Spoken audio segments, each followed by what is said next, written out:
MSN football ടോക്സിലേക്ക് അവർക്കും സ്വാഗതം. Champions ലീഗിൽ ഇന്നലെ നടന്ന മത്സരമായിരുന്നു അത്ലറ്റിക്കോ മാഡ്രിഡ് വേഴ്സസ് ആഴ്സണൽ.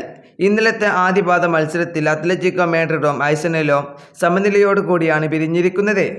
1-1 എന്ന സമനിലയോട് കൂടിയാണ് മെട്രോപൊളിറ്റാനയിൽ ഇന്നലത്തെ മത്സരം അവസാനിച്ചിരിക്കുന്നത്. ഇന്നലത്തെ രണ്ട് മത്സരത്തിലും ഗോളുകൾ വന്ന വഴി അത് രണ്ടും പെനൽറ്റി വഴിയിലൂടെയായിരുന്നു. ഇന്നലെ ആഴ്സണലിന് വേണ്ടി ഗോൾ കണ്ടെത്തിയിരിക്കുന്നത് ജിയോക്രസ് ആയിരുന്നു. ആ ഗോൾ വന്ന വഴിയെ അത്ലറ്റിക്കോ മാഡ്രിഡിൻ്റെ സൂപ്പർ താരമായിട്ടുള്ള ഡേവിഡ് ഹെൻകോയുടെ ഒരു ഫൗളിനെ തുടർന്ന് ആണ് ആ പെനാൽറ്റി അവർക്ക് ലഭിച്ചത്. അങ്ങനെ അത് ജിയോക്രസ് 44-ാമത്തെ മിനിറ്റിൽ ഗോളാക്കി മാറ്റുകയായിരുന്നു.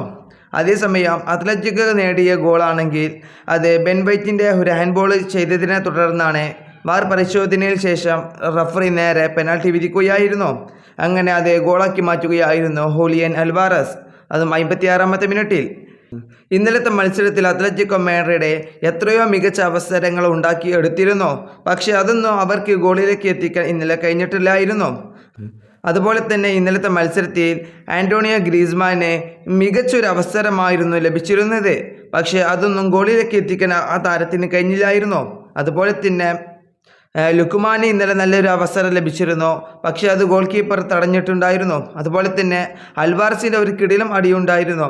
അതും ഗോൾ കീപ്പറായിട്ടുള്ള റയാൻ തടുത്തിട്ടിരിക്കുകയാണ്.